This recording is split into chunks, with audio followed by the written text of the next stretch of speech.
Hello ladies and gentlemen, this is That One Noob here, and as you can see I have two new DAPs with me, the Hifiman Supermini and the Hifiman Megamini. First of all, I'd like to thank Hifiman for sending both of these players around for review.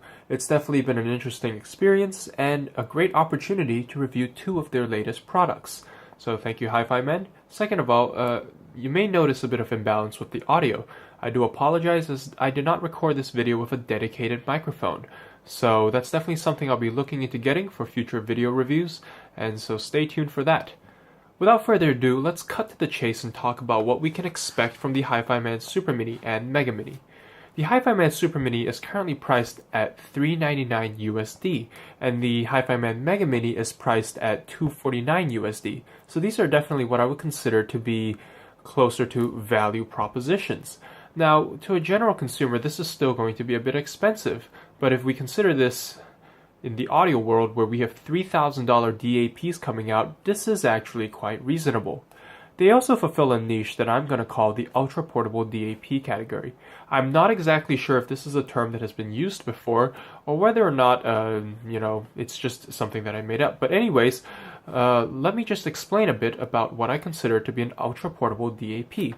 It's not that these are particularly thin or small when it comes to form factor, but if you take a look at them compared to their larger siblings, the difference is very obvious. Just look at the Opus number 1 compared to the Hifiman Supermini.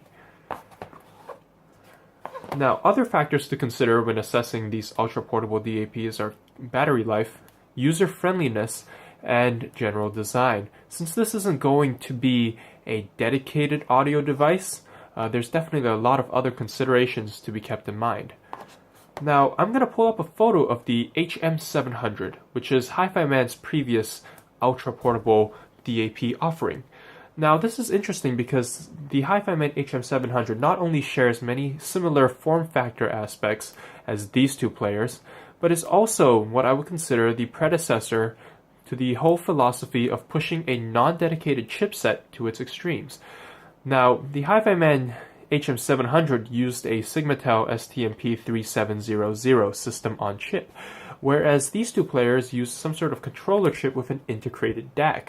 So obviously neither of these three players is using a dedicated chipset, and I think the main difference now is that these two players are a much better implemented version of the HM700. So having said that, let's take a look at the general build quality of these two players. You'll notice right off the bat that both of these are made of metal and they feel really nice in the hand. The buttons are tactile. You hear there's a nice click for each of these buttons, especially for the Supermini. And generally speaking, I would say that the build quality on these is fairly high. Now, the one thing to note is that between the two, there are some slight differences. The first thing being that there is a 4-button layout for the Megamini and a 3-button layout for the Supermini. The back button on the Supermini is located on this side right here. So while this does look better, it's also more inconvenient because your thumb has to do a bit of a reach and hit the button like this. So in practical use, this 4-button layout is actually nicer.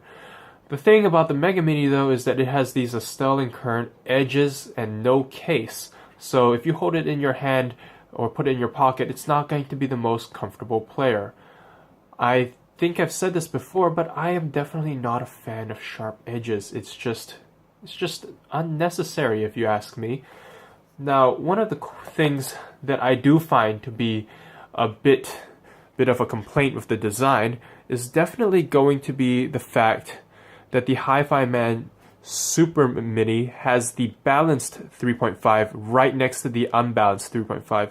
As some of you may know, the balanced 3.5 is Hifiman's standard, the Hifiman standard for balanced output. Now, what does this mean? It's really easy to plug your single-ended earphone 3.5 into the unbalanced side, into the balanced side, and that could cause major issues for your player. Things might just go splat. So, personally, if you ask me, there really should have been some sort of cap or, insert included with this player to cover up the unused port, especially since they're so close to each other. Alternatively, I'm not sure if it's possible design-wise. It would have been nice if one of these ports could have been moved to the other end. This might really save on perhaps future headaches when using this device. Now, I'm going to just touch briefly on the packaging. There's not much for either of these two players. They come in a nice matte box, and I'm going to open this one up right now. And you can see there's a foam insert, the player. Beneath is the charging cable, and for the Super Mini, there's also the earphones. Here, I'll talk more about these later, and the screen protector. Now, one thing about the screen protector is that it came with dust on the sticky side even before I installed it, and this is a bit of an issue. I hope I can see a better quality screen protector coming from Hifiman in the future. Now, having covered that, let's talk just a quick bit about the UI. Now, the UI for these two players is actually fairly agreeable. In fact, it's one of the best that I've used for a physical button DAP. I've been through quite a few DAPs, and I have seen some worse implementations than others. Now, I'm just going to take you through the menu here. For the record, both of these two players, while they have slightly different color schemes, are using pretty much the same UI. And one thing you'll notice is that there is a bit of a slow refresh rate on the screen. And if I click, and additionally, it doesn't seem like multiple refreshes per click were built in. You'll see that the screen seems to only refresh once when I click. So small quibble. I didn't expect the most high quality screen, but certainly could have been slightly better. So now I'm going to take you through the music browsing functions. So you have your typical file explorer, which is nice, artists, albums, genre, favorite, all songs, and settings. Let's go inside the settings. Here you can see the system version. You can toggle your repeat and shuffle. You can toggle your backlight timer and your auto power off. A quick note on the auto power off. This player right now has a pretty major glitch that if you select an auto power off timer, like say 5 minutes, after 5 minutes, regardless of whether the player is playing music or not, it's just going to turn itself off. And this is pretty annoying if you are listening to music and halfway the player just shuts down by itself. Now the screen lock switch, nothing much to talk about. I barely use it. Language, you got a total of 5 options: simplified, traditional Chinese, English, Japanese, and French. You get the update database selection, and mind you, updating the database on this is quite slow. For a 64 gigabyte SanDisk Ultra micro SD, it took this player about 10 or is it 12 minutes to fully read the card. Yeah, so that's definitely on the slow side of things. You can reset the settings and format the SD card. Now, a note about formatting the SD card. As expected, it's going to delete all the songs on the player. But here's the thing. I formatted an SD card with this function, and after a while, it stopped functioning. When I inserted the micro SD, the player prompted me to reformat my FAT32 SD card. That was, mind you, formatted with this player. So one quick workaround: I shut down the player, I turned it back on, and no problems then. But I think there's definitely some quibbles and glitches that are existed in the back end of the system, and I really hope that we can see some fixes coming in the later firmware. I know I've received feedback that with larger sized SD cards, the compatibility issues / formatting issues are even worse. So that's definitely something to be aware of. Currently, only FAT32 is supported. exFAT support is coming soon, and I don't know if anyone's using NTFS, but that's not supported.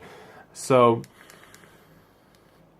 let's take a look at the sound quality of both of these two players. Now, I'm going to include a link to the description, a link in the description to the written review, which I think will cover in-depth comparisons between these two players and other players, such as the AK Junior and the Sony NWA25. Now, this is just going to be a general summary then. These two players sound a bit different. I'll start with the Supermini. The Supermini is described by Hifiman as having a transparent, sweet, warm, and punchy sound that is reminiscent of the HM901. To a certain extent, that is true, and it's definitely a very enjoyable musical sounding player, and I can attribute this to the lower end emphasis, the moderate level of detail retrieval, and the slight roll off in the highs. You'll see it in the RMAA in the written description. Another thing to take note of is that this player sounds quite smooth, and I think it's definitely going to be a hit with people who do enjoy that kind of a signature. Now, is this Supermini going to be able to take on something like the DX50 head-to-head? The DX50 being a dedicated DAP with a dedicated chipset? And the answer is very simply no. The DX50 takes the cake in terms of separation, transparency, detail, and all that good stuff. Same situation with the bit Opus number 1. The Supermini versus the Megamini. That's also another interesting comparison. The Megamini has slightly less detail retrieval than the Supermini, and it also sounds a bit harsher and grainier. The end result is, in my mind, not that good, especially compared to the Supermini. Between the two, my personal recommendation, I'd go for the Supermini. I like the way this sounds, and granted, it won't be a critical listening DAP. It's not going to be competitive at that level. But between these two, I would definitely go for the Supermini. One last note: this player does not support USB OTG, does not support USB DAC functionality, does not have any form of a line out.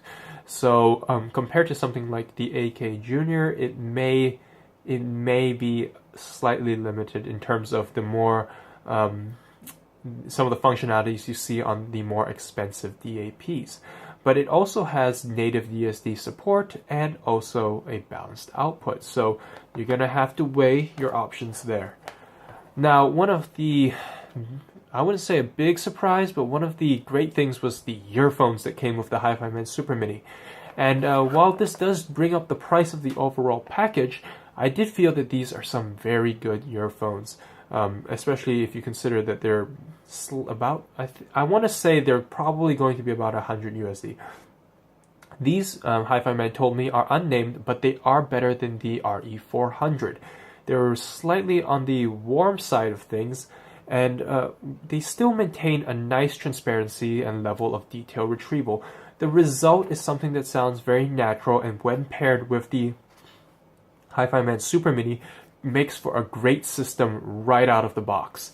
So I am a fan of these earphones. I'm not sure if I'll have the time to do a dedicated review to these, but perhaps that is something to look forward to in the future. But I was very happy, I'm also a bit surprised, and it's also just nice to have something to use with the rather rare Hifiman TRRS balanced standard right out of the box. I will mention that the balanced output sounds better than the single-ended output, especially in the lower mids to bass. The sound just tightened up, and it was generally more agreeable. There is audible noise floor on both of these players, and the Megamini, for some reason, does have a higher noise floor than the Supermini. So that's definitely another thing to be aware of. But based on the RMAA tests, there were no serious impedance mismatch issues, even with low impedance loads like 16 ohm earphones. So overall, I do enjoy the Supermini quite a bit, and to a lesser extent the Hifiman Megamini.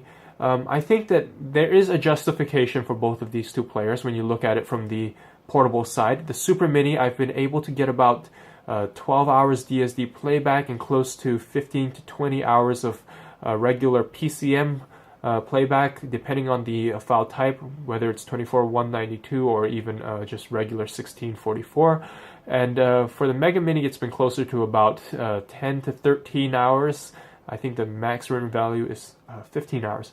I think as throughout the course of this review, I kind of forgot just how convenient it is to have such a long battery life player with such a small form factor, and especially that became apparent when I switched back to using the Opus number 1, which is in comparison just huge. Once again, I'd like to take a moment to thank Hifiman for giving me this unique opportunity to cover these two players. It's definitely been a great experience, and for more details, I would definitely suggest checking out the written review. It's got a lot more information and a lot more commentary on how these two players sound. So once again, this is another video review by That One Noob, and I will be signing off. Hope you guys found this informative and at the very least interesting. If you guys have any constructive comments or criticism, feel free to leave some comments in the comment section below. It's been That One Noob, and have a good night, folks, or good morning, depending on where you are.